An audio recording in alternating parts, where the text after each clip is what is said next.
All right, what's up, ladies and gentlemen? We have Kalvin Hot Sauce Henderson back on the channel for another interview, and the grind never stops. The big dog is going to be answering these questions while on the heavy bag. He's got to keep it rolling. He's a busy man. He's a family man. He's a pro boxer. He's a coach, so he's got to go and handle his business. And this is going to be the first episode, and we're still figuring out the name, but I think for now we're going to go with Thoughts with Sauce. And we might add, I might create a new YouTube channel just for combat sports, just for fighting, with that name, because right now on my channel, it's okay. I have people subscribe to me for fighting, for boxing, and then I don't talk about boxing for 2 months, and I talk about college basketball for 2 months. So we got to get this organized a little bit. So I am leaning for a new channel, so stay tuned for that. Feel free to hit the subscribe button on my channel. We're going to figure out those details, but Kalvin, finally got the chance to meet Kalvin in person down in Florida. Was at his fight against Najee Lopez. Met him before the fight. Had a great conversation with him. Kalvin hooked me up with some tickets while I was there, so that was awesome. But Kalvin, let's get an update from you. How are you feeling? Talk about that fight with Najee Lopez, one of the best light heavyweights in the world. You can see I'm in the gym putting in work. Like you said, the grind never stops. The fight was a tough fight, man. It was competitive. I felt like it was in the fight at all times. We got clip coming in, I think, the 5th round. The referee stopped in the 1st round also, too, man. But, man, I got no complaints with him there. Najee's a great guy, strong, good jab. He's pretty good, man. Not bad at all. But we feeling great. I'm ready to keep the ball rolling, you know what I mean? Hence why I'm in there putting in work. Yes, sir. Yes, sir. No, I was curious about what the next step was going to be for you and how you were going to move forward, after taking the loss. But physically, mentally, you seem to be doing really good and in good spirits after the fight. How are you feeling physically after the fight? So the mental part about it is the biggest thing, you know what I mean? And it's so easy to get caught up on what happened and how your fans feel, stuff like that. But end of the day, as long as you go in there and do your absolute best, there's nothing else, nobody else can take from you. And when you realize who you and what you're doing this for, it don't matter what the fans say, it don't matter how they feel, man. At the end of the day, it's you in there doing what you do, what God bless you with. But man, physically, we got some bumps and bruises, man, but it's part of the sport, and we're working through those things now. You know what I mean? Grind don't stop. Yeah, and this is episode 1 of Thoughts with Sauce. We're going to have more on the way. We're going to make this at least a weekly thing, and we'll go from there. But for me, the big thing with Kalvin is Kalvin does numbers on the channel. A lot of my biggest videos have been with Kalvin. Kalvin's got the charisma. He's a smart guy. I think he'll be an excellent boxing analyst, being a part of a commentary team.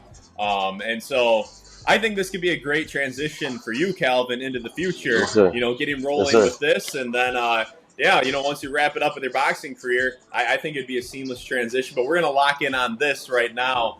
Yes, sir. But yeah, well, you want to answer that, Kalvin? Could we see you? Would that be of interest for you? In the next chapter of your life when you do make that transition over to become kind of a commentator and an analyst? Because I think you'd be very good at it. No, for sure. I appreciate that. And first of all, Matt, you're not too bad with yourself, too. You know what I mean? Good talker, intelligent, tall, man. I didn't know you was that tall as I met you at first, you know what I mean? But yeah, man, you're a cool guy, man. And it's fun doing this with you. 6'4". But no, I'm messing with you. I'm messing with you. But no, man, definitely something I can see myself doing in the future. Talking about boxing, we do that all day, man. It's way less painful to get punched in the face from doing actual boxing than talking about somebody else can punch your face. That's always the goal. You know what I mean? That's the easy thing I do all day in classes, all day I do at home with my friends and stuff, man. So why not make money doing it also? So I'll ask you a question. You told me this one behind the scenes, but you fought 2 of the best in the light heavyweight division now, David Morrell and now Najee Lopez. Which guy do you think wins head-to-head? I think Najee is a really good fighter. I don't think he's a great fighter yet. I think he still has some things that he got to work on. David Morrell, there's a reason why they was fast-tracking him, man. He had the goods already with over 300 amateur fights. If I had to pick, I definitely would say David Morrell right now just because his experience level and the way he's able to change up his speed with power, especially being from the tricky southpaw stance, bro. I got to go with David. one of my first guests was Kenzie Morrison, who used to train at the same gym as Kalvin. They go back a long ways. They're boys, they're two of my favorite guests. Kalvin, I was, after watching that fight, I can't do anything about it. I can't get revenge for you against Najee Lopez. How do you think Kenzie would do? I know he's a heavyweight. Najee's 175. If we do exhibition Jake Paul style, Kenzie weighs in at what he wants to weigh in at. Lopez weighs in at what he wants to weigh in at. What's that fight looking like? Because I want revenge for you. I want revenge for you, man. You're a good fan with him. I'm not. Yes, sir. So even though I'm a good term with him, I'm still competitive also too. Just because I like the guy, down to me, I still want to beat his ass. You know what I mean? You got to separate business and personal.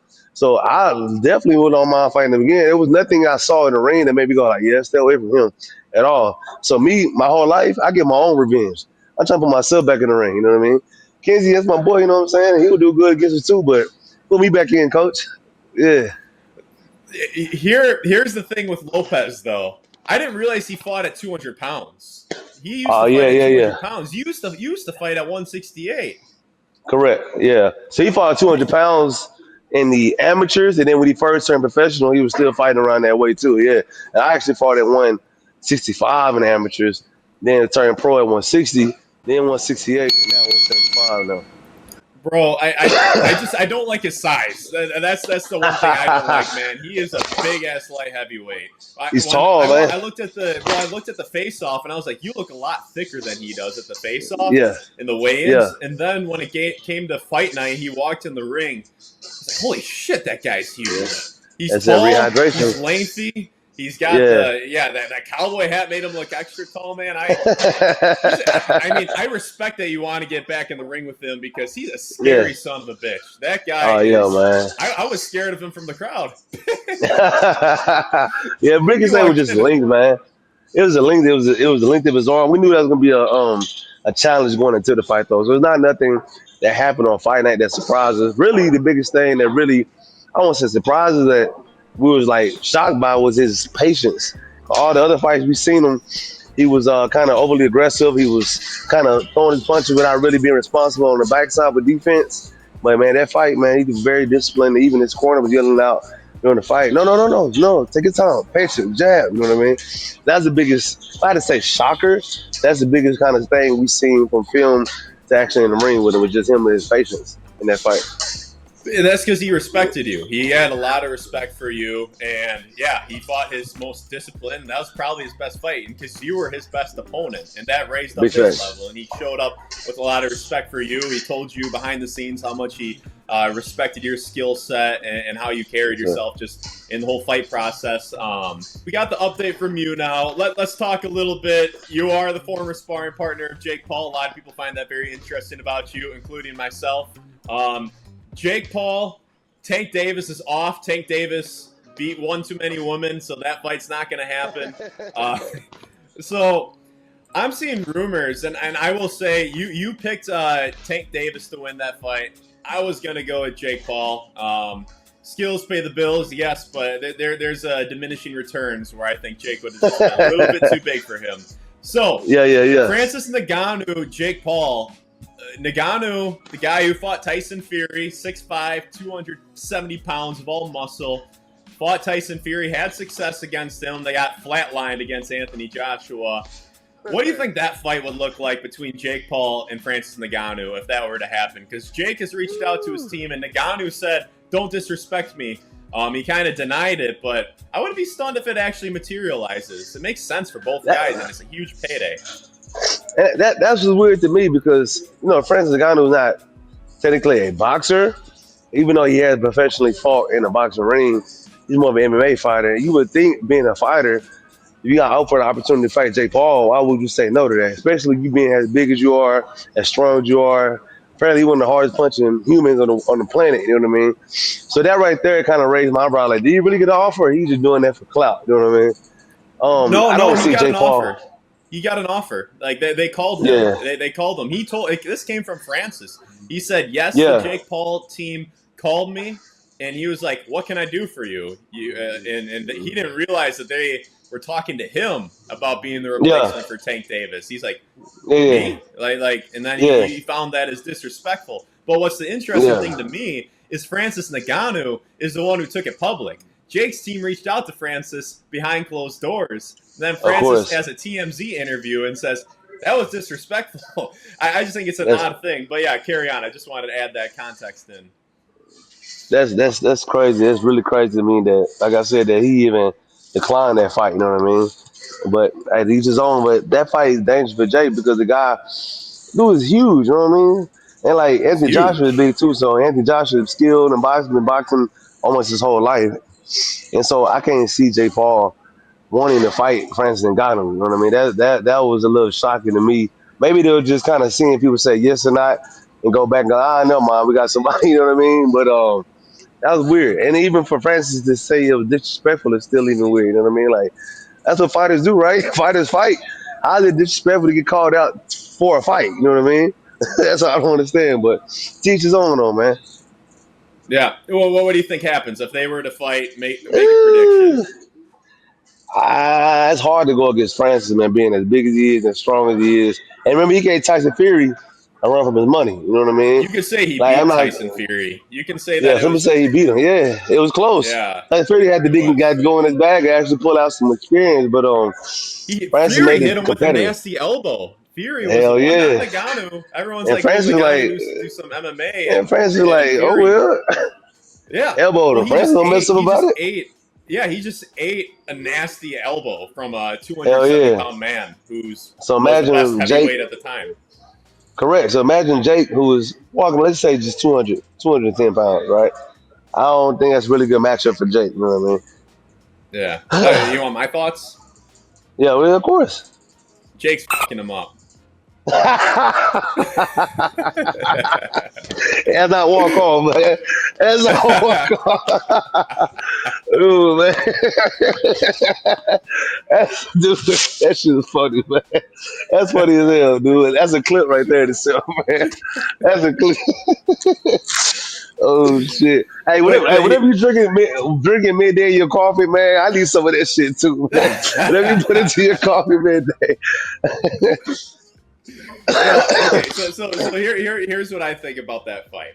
Okay. So Francis Ngannou. Here's the thing about Father Time. You and me have talked about it. I am very fascinated with Father Time and his relationship. Once you get into your mid to late 30s, Ngannou's been relatively inactive for over a year now, and there's film on him now. Tyson Fury Yeah, yeah, took yeah, him lightly. There was no film. That was 3 years ago now. A lot can yeah, yeah, yeah. change. I'm not saying Jake Paul's going to beat him, but I think he'll do better than people think. I think a lot of people think he'll get knocked out in the first round. I Nah, think he would nah. last. I think he would get midway through the fight at least. That'd be Yeah, my prediction. I think yeah, he'd be quicker and he'd be moving in and out. I yeah. think he'd do better than people realize against Francis. So that would be my prediction. I don't think No, for he'd sure. win. That's fair. No, that's fair. I wouldn't say, like I said, I wouldn't say Jay Paul would and get demolished in the first round. No, not at all. I think he'll use his athleticism and his speed versus Ngannou, kind of awkward, big size, and make it competitive for a little bit. I think he may end up getting clipped. You know, because some Drake has a bad habit of pulling out with his hands down. You know what I mean? And using Can't do athleticism that. in the wrong spots. Yeah, you can't do that against guys that bigger and longer than you, Didi and shit. So you got to be careful, man. But we all know that Jake is a legit 6 foot, so the size isn't that bad, you know. Nah, I don't know about that either, man. I don't know about that either,